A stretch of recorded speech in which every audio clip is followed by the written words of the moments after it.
24,000 ওয়াটের electric boiler.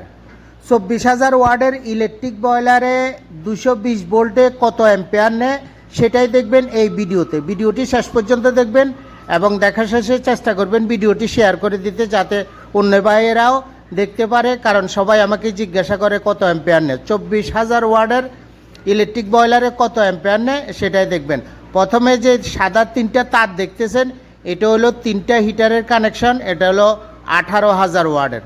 তো আমি এখন অ্যাম্পিয়ার মিটারের মাধ্যমে চেক করব কত অ্যাম্পিয়ার নিতেছে। দেখেন 41 অ্যাম্পিয়ার নিতেছে প্রতিটা তারে, 3টা ফেজ, প্রতিটা ফেজে নিতেছে 41 অ্যাম্পিয়ার করে বা তার থেকেও একটু বেশি। এরপরে অন্য কালারের যে 2টা তার দেখতেছেন, এটা হলো একটা হিটারে 2টা ফেজ লাগানো।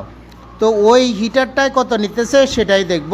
এটা নিতেছে 24 অ্যাম্পিয়ার একটা হিটারে, এবং 41 অ্যাম্পিয়ার প্লাস 24 অ্যাম্পিয়ার কত হলো টোটাল। এখানে 65 অ্যাম্পিয়ার নিতেছে 2টা ফেজে, এবং একটা ফেজে নিতেছে 41 অ্যাম্পিয়ার।